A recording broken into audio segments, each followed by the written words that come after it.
being on this constant race and trying to do this or do that is really for who? For what? You got to be there for you. And I'm going to tell you what it did. Hey family, it's your girl, Dr. Nina, your favorite late bloomer. And what is that? It's a person whose talents don't become more visible to others until later in life, especially when we compare it to other people's timelines. And for some of us, what it means is, back then they didn't want me. Now I'm hot. They're all on me. Respectfully. Now, let me share a few examples from my playbook. I didn't even have my first kiss until I was dang near 18 and I almost passed out. I lost over 100 pounds in my early 20s and that led to becoming more noticeable to both men and women. I started late with romantic relationships, didn't finish most of my schooling until 27 years old, and this didn't even include board or oral exams as well as other postdoctoral needs. So my career really began then. Y'all, I didn't meet my husband until 3 weeks shy of becoming 35 years old, and y'all know what they try to say about us over 35. I was married at the age of 38 and I just recently gave birth to my beautiful baby girl at 40. So I definitely had to learn that life is a marathon and not a sprint. And I also had to realize that a lot of people that were sprinting and rushing the pace often went to what was first available. And that's not the life that was for me. I had to trust the process and pray that what I needed would be available when I had finally arrived. So today I'm going to share my level of guide for late bloomers and also share with you how to thrive in your 20s, 30s, and 40s and beyond, because it is possible to have that ultimate glow up. Whether you're looking to upgrade your health, financially, physically, professionally, emotionally, this video is for you. So if you need this in your life, go ahead and stick around and also leave some comments about your journey. Where do you feel that you've been a late bloomer? And tell us also things that will help to motivate others that are going through the same thing. I got a bunch of resources linked for you in the description below. And make sure you like this video for me. We're trying to get back in that algorithm, y'all. And it's going to make sure I stay all up in your notifications too. Make sure you click the bell on that. And thanks to Acorns for sponsoring today's video. Here we go. I've had to learn over the years that it's important to re-embrace my own life's journey. You are unique. You're the only one with your story. And even if two people were going through the same thing at the same time, you're going to experience it differently. You're never too old to get what you need from this life, okay? Within reason. And I had an aunt who gave me, when I first had my first graduation, a picture that said, you're never too old to be what you might have been. And I'm glad she gave me that because it made me realize that being on this constant race and trying to do this or do that is really for who? For what? You got to be there for you. And I'm going to tell you what it did. It kept me failing. It kept me in relationships way too long and people pleasing in order for things to happen in a certain timeline. So I had to try not to get caught up in other people's accomplishments. They were not my own. There's a comment or a phrase. Don't compare yourself in your first year to someone else in their 5th year. You don't know what somebody had to do and what they had to be in order to earn what they have. You cannot walk in their shoes. Now that was me in having a child. Subconsciously, I was not ready to let go of the main character energy, baby. And I wanted to learn how those things could coexist while I'm still doing me and being me, but also preparing my space for a little one. I wanted to first be secure in me. So you know what I did? I talked to mentors. I talked to friends. I talked to people of all walks of life, whether they were a single mother or father, or whether they had relationships that had been long standing and marriages that had been double digits plus. I really wanted to get an idea of what it takes to raise a child, what it takes to be there for someone, and how that looked for my life. What I kept hearing over and over is making sure that you have the right person along for the ride, someone that can help to keep you grounded, and also someone that you can trust. I didn't have all this early, okay? So I didn't long for dysfunction. I started to focus on what was in front of me. That was me. I had to take care of me. And sometimes we will bypass taking care of ourselves in order to dream or suffer through something that we think is a dream in order to make it happen. Now, I know y'all heard that 50-part series by Risa Tisa. We will tell ourselves some things in order for something to work because we want it to be our time so badly. But I tell you what, if you don't want to end up in a situation like the who the F did I marry, which can happen to any of us, let me say that, you definitely have to take time to know you. That will also make it easier for you to leave a situation that's more toxic. Yes, you can be motivated by the life of others, but you are you. This is you and your journey. This mentality helps you to set goals tailored to your life and your own situation. We have to start to become even more aware of the areas that late bloomers have time to focus on, and that usually includes your health, financials, professional, as well as physical. Health is of great concern, especially when we late bloomers. It's cute to preserve on the outside, get the face done and the skincare and all that stuff. Well, we talking about what's deep down inside. We need the big guns of health. So I'm talking things like therapy, also making sure you're going to yearly physicals and gynecological exams. And especially for us heading into our 40s, a mammogram. Yes, sir. Are you recording right now? Yeah. You got me on the tape? Sean, you on the tapes. I was coming in here. I had to get my my stuff out the spa.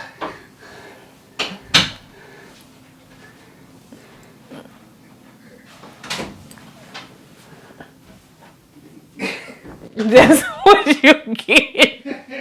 Sean, you finna get in trouble.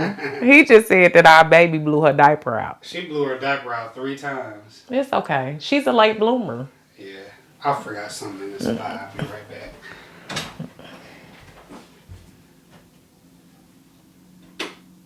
You know, you gotta. I'm turning the camera off. You finna tell the people because you shaking your head. Well, I was saying that, you know, what I learned from my skincare expert, when you get ready to put, you know, some moisturizer on, you got to put that oil with it because it's going to seal it. You feel me? You understand what I'm saying? Thank you, Sean.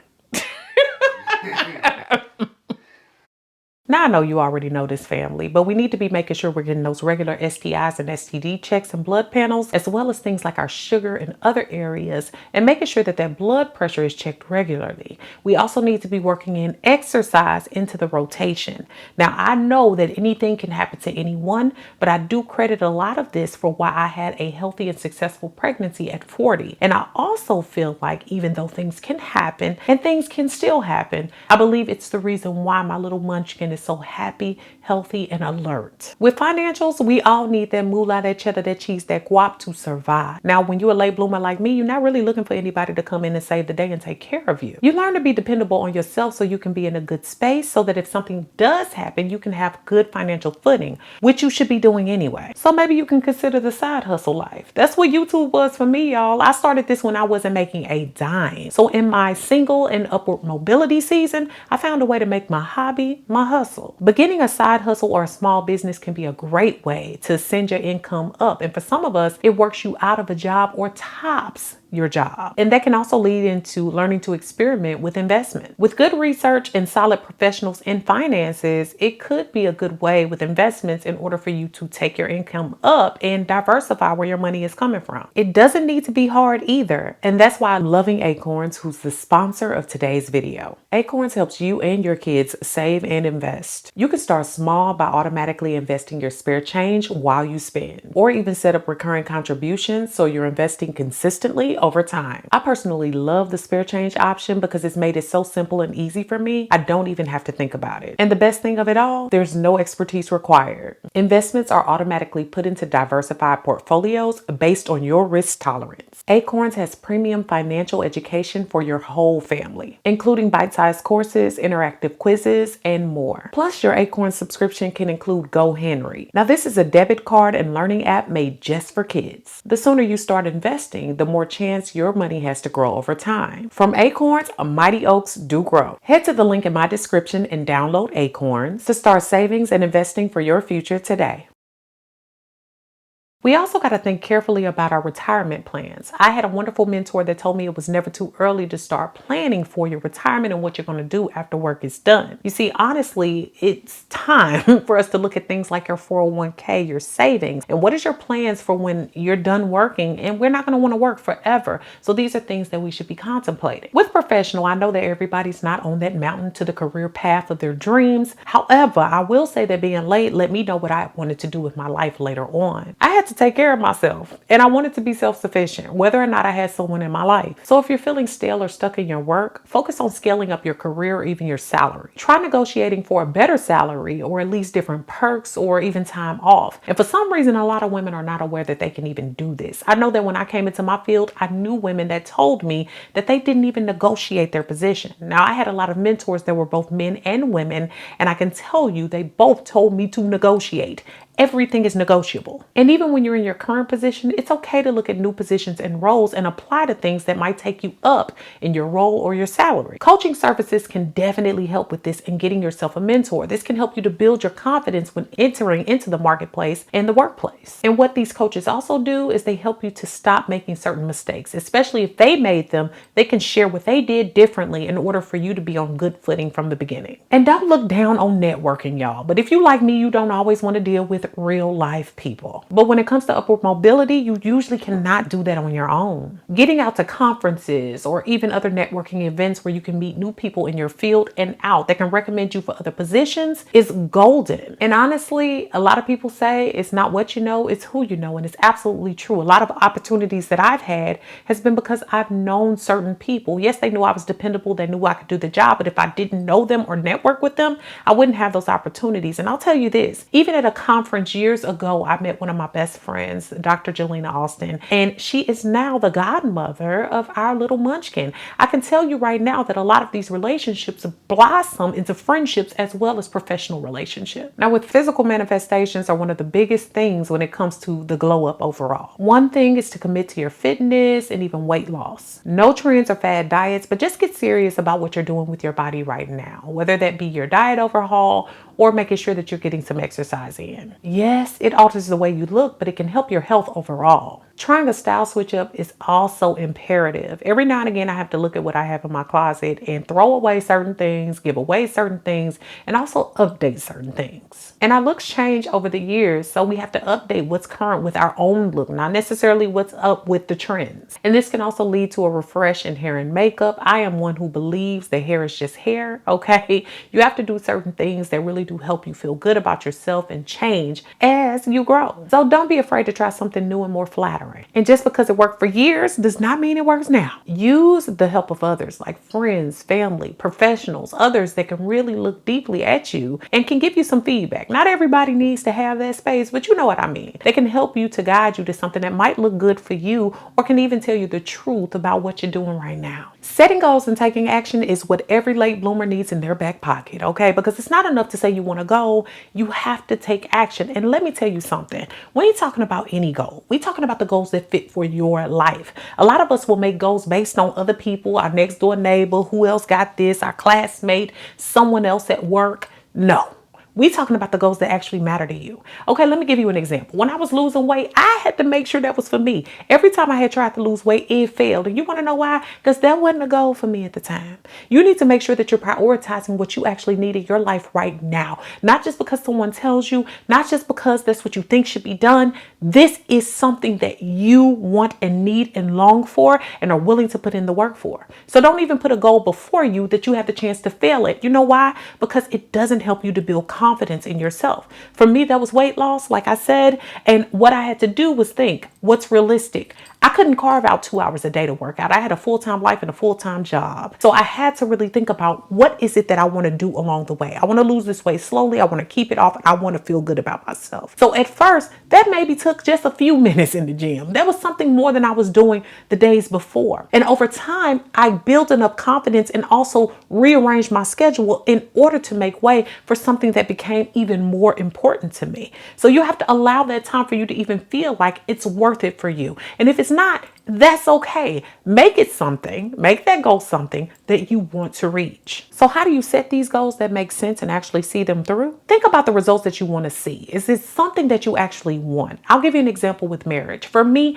I remember seeing everybody around me at one point just getting married. And you know, it becomes even more heavy right before 30. And you're like, oh, well, maybe that's what I should be doing. No, honey, that will keep you bound in some relationships that are toxic and horrible. I had to realize, why do I want marriage right now? What is it important to me for? And what would it help me to do? While I might want a partner and a little bit of attention here and there, let me be real about myself. I just wanted to date and have fun, pop and hop and be cute. Okay, I wasn't ready for the full throttle of marriage. And when I was, then I could be open to that and actually find the right person for that reason. And I'm not saying that that works out for everybody, but that was it for me. Marriage was at that point just something everybody else was doing. And I could tell you right now, some of my deepest deepest and dearest, wonderfulest relationships, some of those people didn't make it through those marriages for that reason, trying to rush for something that they thought they wanted. Next is making the goals SMART. And if you haven't heard of SMART, it's these following things. Make it specific, measurable, attainable, realistic, and time bound. And you also want to hold yourself accountable by writing these things down or keeping record of them. And this better helps you to keep data and notes to create an action plan. This should include the overall goal you're trying to meet and the time needed in order to make it work,